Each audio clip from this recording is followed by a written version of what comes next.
Avez-vous déjà eu l'impression que votre esprit est une voiture de Formula 1 et que vos pensées appuient sur l'accélérateur, filant à une vitesse vertigineuse, vous laissant à bout de souffle, en quête d'une lueur de clarté? Vous n'êtes pas seul dans cette course, mes amis. Ensemble, nous allons trouver cet arrêt au stand, changer les pneus de notre perspective et ralentir pour savourer le parcours pittoresque de la vie.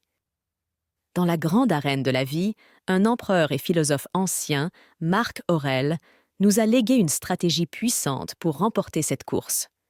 Tu as le pouvoir sur ton esprit, non sur les événements extérieurs. Réalise cela et tu trouveras la force.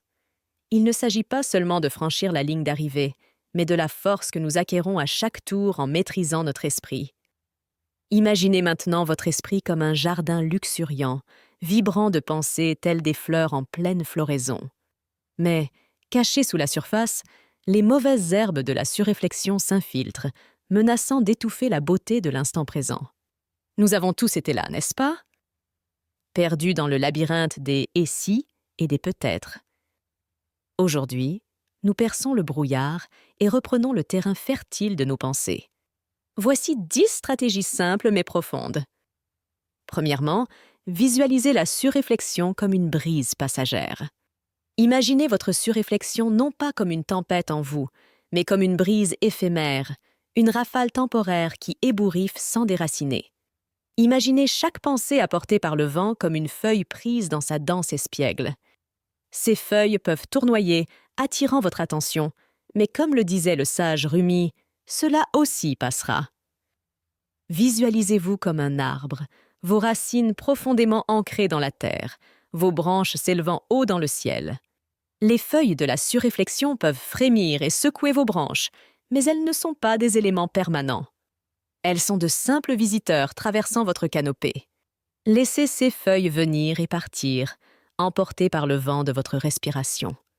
À chaque expiration, libérez une feuille. Regardez-la s'éloigner en tourbillonnant, devenant de plus en plus petite et insignifiante jusqu'à disparaître au loin. C'est le flux naturel et urbain de votre monde intérieur, un paysage où les pensées arrivent comme le vent et repartent de la même manière. Cette pratique est un art de libération mentale, se détachant du tourbillon persistant des soucis et des doutes. C'est une acceptation sereine que nos pensées ne nous définissent pas. Elles sont simplement des motifs éphémères dans le vaste ciel de notre conscience. En les voyant comme séparés, vous gagnez le pouvoir de les laisser passer sans perturbation, gardant votre moi intérieur calme et inébranlable, enraciné dans la sérénité de votre vraie nature. Deuxièmement, ancrez-vous dans l'instant présent.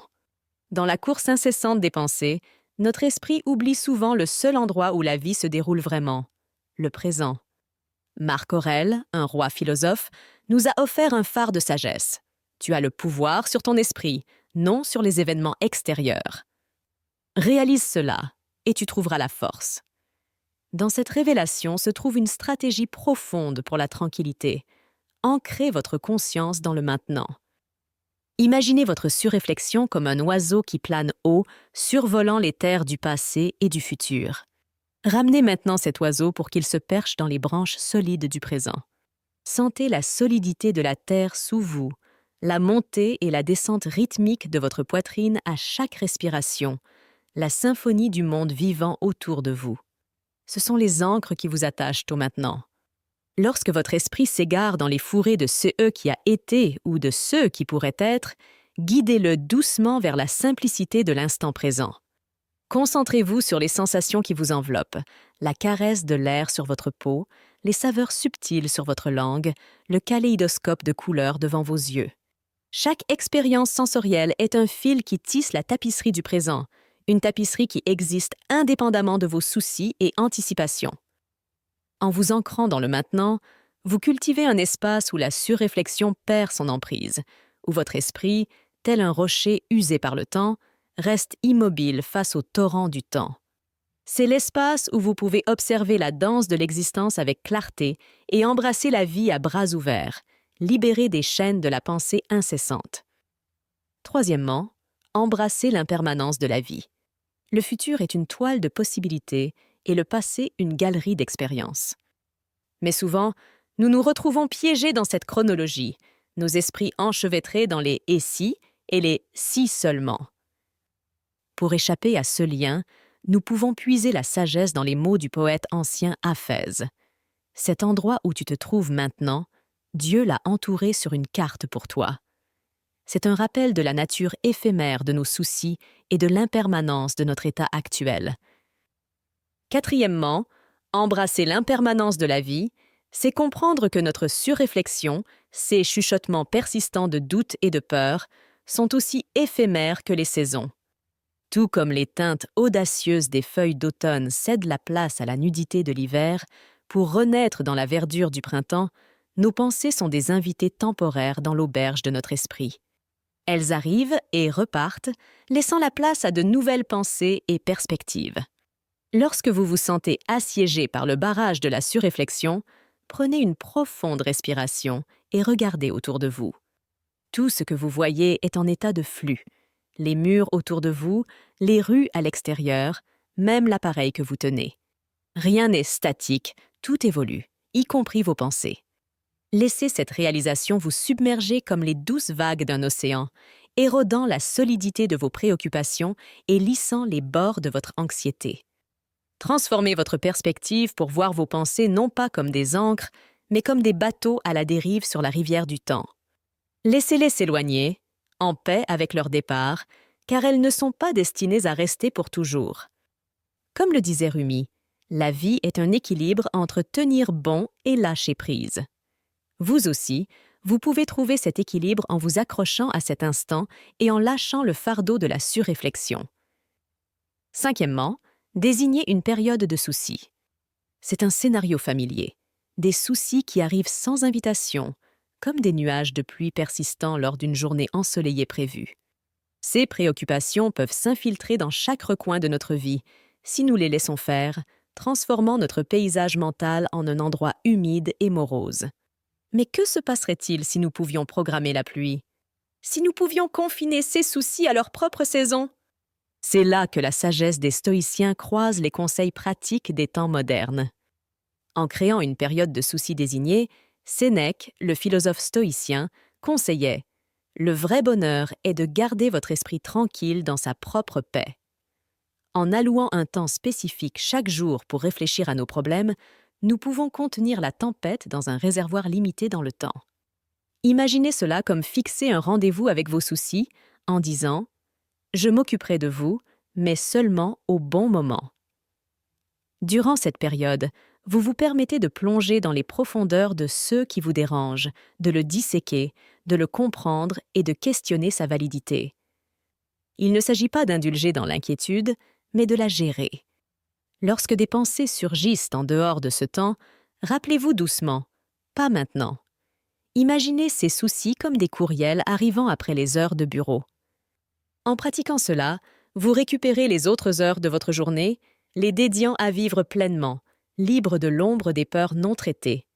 Qui plus est, lorsque vous vous asseyez finalement avec vos préoccupations pendant cette période de soucis, vous pouvez constater que la lumière de l'attention concentrée diminue leur obscurité.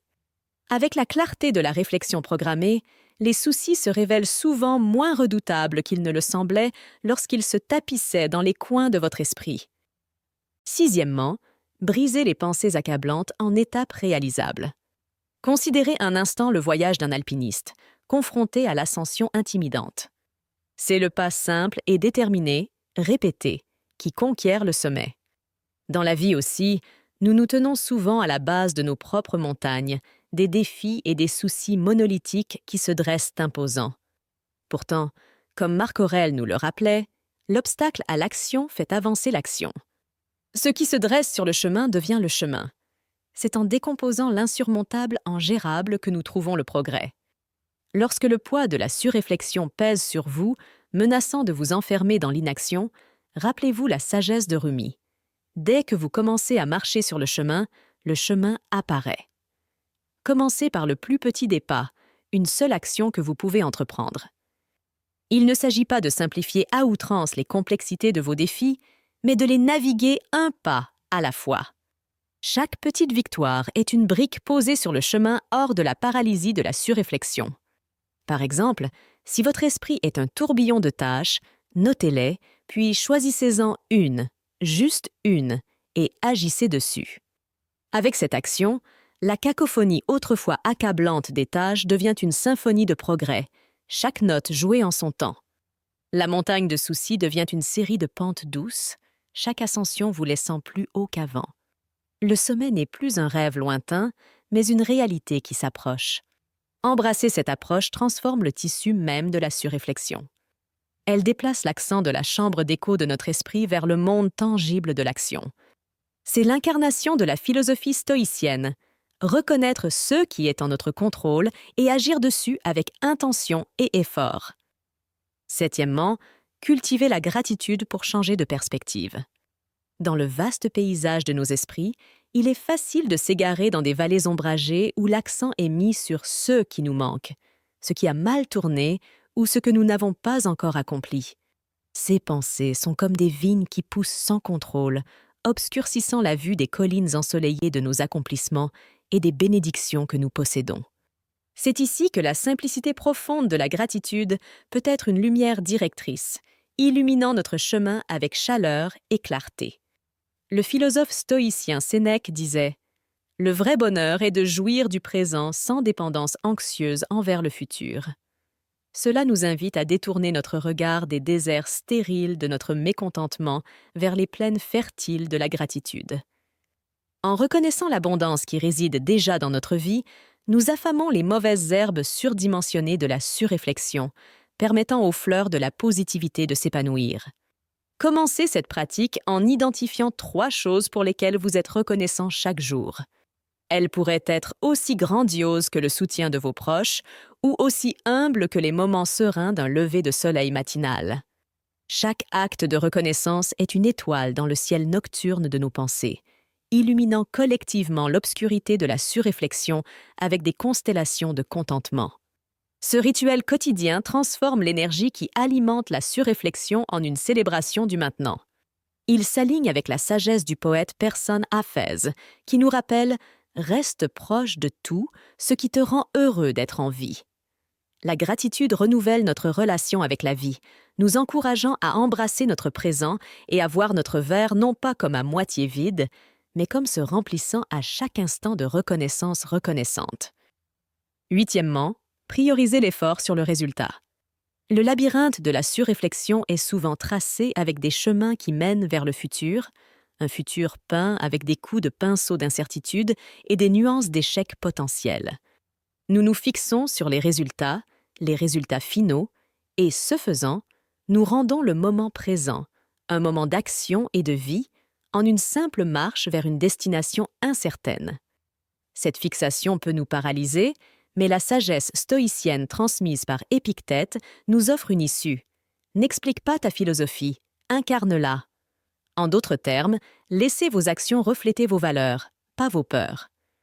Ce principe nous enseigne à nous concentrer sur l'effort que nous déployons, les choix que nous faisons maintenant et le processus, plutôt que sur le résultat. Cela fait écho à la vérité poétique trouvée dans les mots de Rumi. Laissez la beauté de ce que vous aimez être ce que vous faites. Lorsque nos actions sont le reflet de notre amour, de notre passion et de nos valeurs, le résultat perd son pouvoir intimidant sur nous. Il s'agit d'entrer dans l'arène de la vie, non pas en tant que spectateur de nos propres décisions, mais en tant que participant actif. Lorsque nous mesurons le succès à l'intégrité de nos efforts, nous nous libérons des chaînes du « et si ». Ce changement de focus nous permet de prendre plaisir à l'acte de faire, de trouver de la joie dans le voyage et d'accepter que les fruits de notre travail ne sont pas toujours à nous de récolter. Neuvièmement, réfléchissez à la transience de la vie.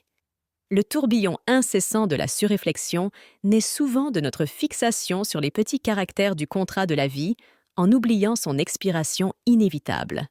Il est facile de se laisser prendre dans les détails, permettant à la surréflexion de jeter une ombre sur les précieux moments éphémères que nous avons.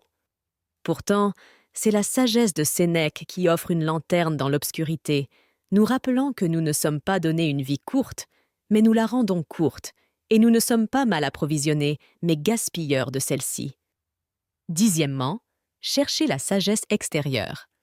Nos esprits peuvent parfois ressembler à des chambres d'écho, amplifiant nos doutes et nos peurs jusqu'à ce qu'ils étouffent la raison.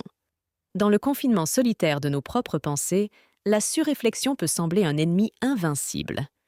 C'est dans ces moments que nous pouvons nous tourner vers les paroles du grand poète persan Hafiz qui a dit « Les mots que nous prononçons deviennent la maison dans laquelle nous vivons ». Lorsque nous sommes piégés dans une maison de surréflexion, il peut être transformateur d'ouvrir les portes à la sagesse des autres. Les stoïciens, y compris Sénèque, comprenaient la valeur des perspectives extérieures. Ils conseillaient « Consulte ton ami sur tout, surtout sur ceux qui te concernent ». Son conseil peut alors être utile là où ton propre amour-propre pourrait altérer ton jugement. En effet, chercher le conseil d'amis, de mentors ou le savoir intemporel trouvé dans les livres peut agir comme un phare nous guidant à travers le brouillard de nos propres pensées répétitives. En pratique, cela signifie solliciter activement des conseils lorsque nous nous retrouvons en train de sombrer dans la surréflexion. Il s'agit d'être ouvert à de nouvelles idées, de remettre en question nos propres hypothèses et de permettre à l'air frais de différentes perspectives de clarifier la lourdeur de nos schémas de pensée usés. En invitant la sagesse extérieure dans notre dialogue intérieur, nous gagnons non seulement en clarté, mais nous nous rappelons également notre humanité partagée. Alors que notre exploration de la maîtrise de l'esprit hyperactif touche à sa fin, souvenez-vous que chaque pas que vous faites sur ce chemin est un témoignage de votre force et de votre volonté de croître. La sagesse ancienne de Marc Aurèle, Sénèque, Rumi et Hafiz a été une étoile guide pour nous aujourd'hui, mais le voyage ne s'arrête pas ici.